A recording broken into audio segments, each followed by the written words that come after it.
FBI leaves U.S. targets of Russian hackers in the dark. Washington app. The FBI failed to notify scores of U.S. officials that Russian hackers were trying to break into their personal Gmail accounts despite having evidence for at least a year that the targets were in the Kremlin's crosshairs, the Associated Press has found. Nearly 80 interviews with Americans targeted by Fancy Bear, a Russian government-aligned cyber espionage group, turned up only 2 cases in which the FBI had provided a heads-up.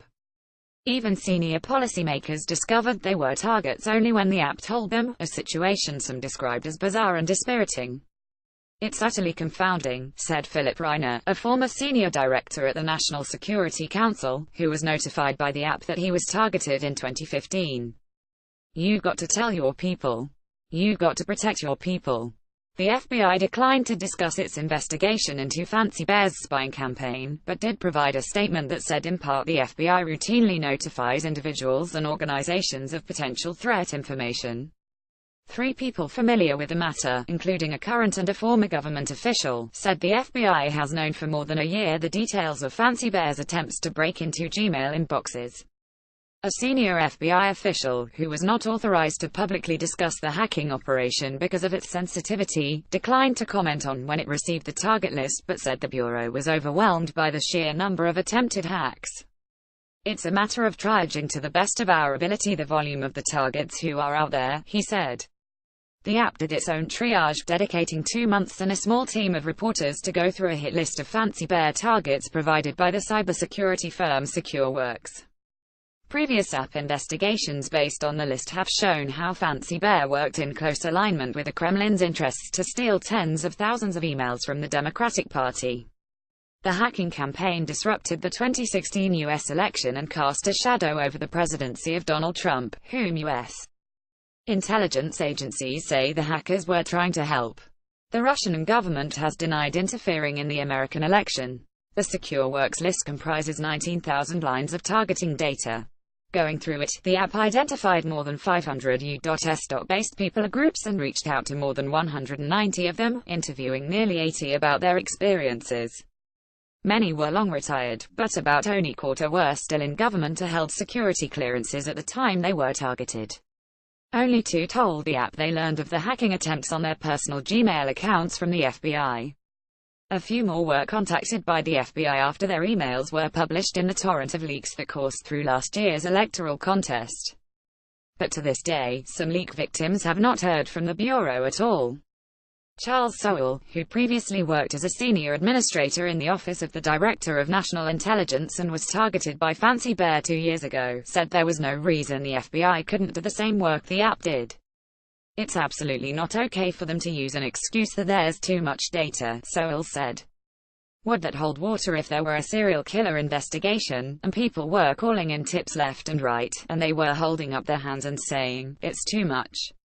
That's ridiculous.'" It's curious the app found few traces of the Bureau's inquiry as it launched its own investigation 2 months ago. In October, 2 app journalists visited THCservice.com, a brightly lit, family-run internet company on the former grounds of a communist-era chicken farm outside the Romanian city of Craiova. That's where someone registered DCLeaks.com, the first of 3 websites to publish caches of emails belonging to Democrats and other U.S. officials in mid-2016. DCLeaks was clearly linked to Fancy Bear. Previous app reporting found that all but one of the site's victims had been targeted by the hacking group before their emails were dumped online. Yet THC founder Catalin Florica said he was never approached by law enforcement. "It's curious," Florica said. "You are the first ones that contact us. THC merely registered the site, a simple process that typically takes only a few minutes." But the reaction was similar at the Kuala Lumpur offices of the Malaysian web company Shinjiru Technology, which hosted DCLeaks' stolen files for the duration of the electoral campaign. The company's chief executive, Terence Chung, said he had never heard of DCLeaks until the app contacted him. "What is the issue with it?" he asked. Questions over the FBI's handling of Fancy Bear's broad hacking sweep date to March 2016, when agents arrived unannounced at Hillary Clinton's headquarters in Brooklyn to warn her campaign about a surge of rogue, password-stealing emails. The agents offered little more than generic security tips the campaign had already put into practice and refused to say who they thought was behind the attempted intrusions, according to a person who was there and spoke on condition of anonymity because the conversation was meant to be confidential. Questions emerged again after it was revealed that the FBI never took custody of the Democratic National Committee's computer server after it was penetrated by Fancy Bear in April 2016. Former FBI Director James Comey testified this year that the FBI worked off a copy of the server, which he described as an appropriate substitute. Makes me sad. Retired Maj. James Phillips was one of the first people to have the contents of his inbox published by DC Leaks when the website made its June 2016 debut. But the Army veteran said he didn't realize his personal emails were flapping in the breeze until a journalist phoned him 2 months later. The fact that a reporter told me about DC Leaks kind of makes me sad, he said. I wish it had been a government source. Phillips' story would be repeated again and again as the app spoke to officials from the National Defense University in Washington to the North American Aerospace Defense Command in Colorado. Among them a former head of the Defense Intelligence Agency, retired Lieutenant Gen. Patrick Hughes, a former head of Air Force Intelligence, retired Lieutenant Gen. David Deptula, a former Defense Undersecretary, Eric Edelman, and a former Director of Cybersecurity for the Air Force, retired Lieutenant Gen. Mark Schisler, retired Maj. Gen. Brian Keller, a former Director of Military Support at the Geospatial Intelligence Agency, was not informed, even after DC Leaks posted his emails to the Internet. In a telephone call with App, Keller said he still wasn't clear on what had happened, who had hacked him, or whether his data was still at risk. Should I be worried or alarmed or anything? Asked Keller, who left the spy satellite agency in 2010 and now works in private industry. Not all the interviewees felt the FBI had a responsibility to alert them. Perhaps optimistically, I have to conclude that a risk analysis was done and I was not considered a high enough risk to justify making contact, said a former Air Force Chief of Staff, retired Gen.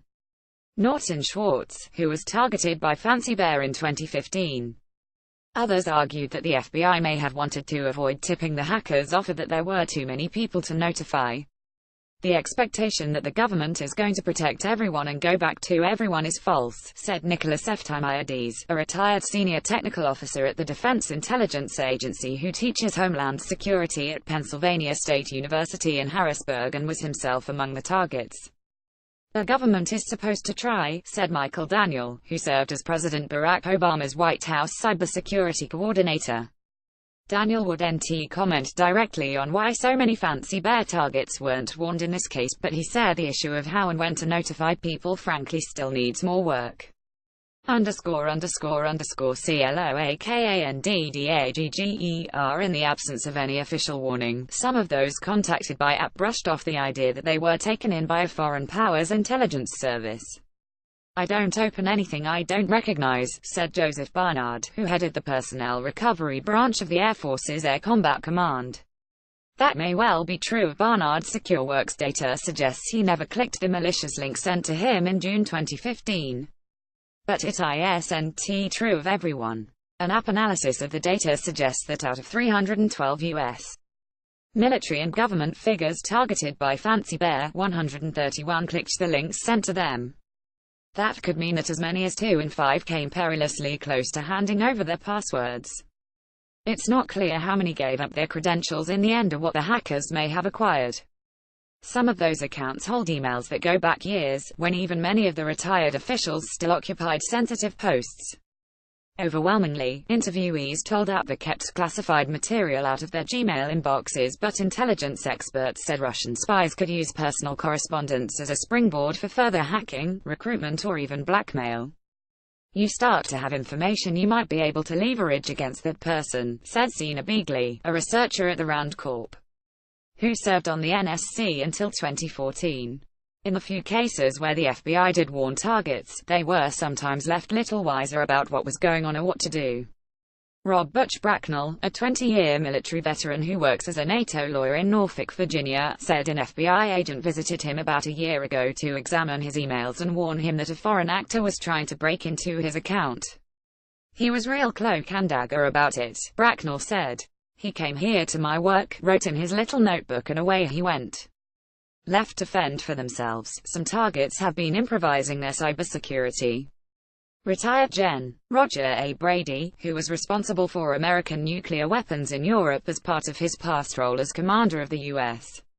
Air Force there, turned to Apple support this year when he noticed something suspicious on his computer.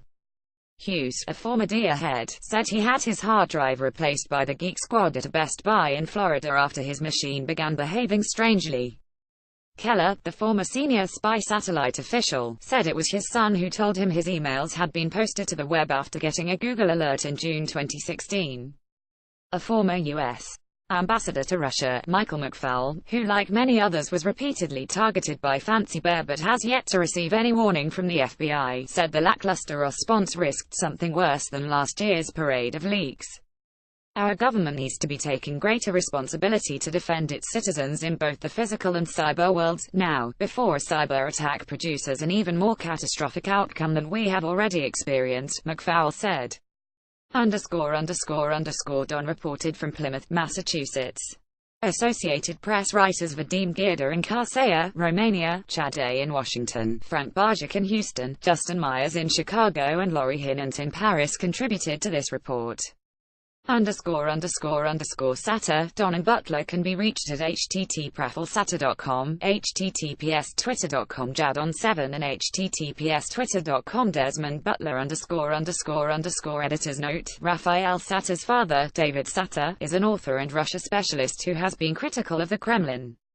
His emails were published last year by hackers and his account is on SecureWorks' list of Fancy Bear targets. He was not notified by the FBI. Editor's note _1 in a series of stories on the findings of an Associated Press investigation of the Russian hackers who disrupted the U.S. presidential election in 2016.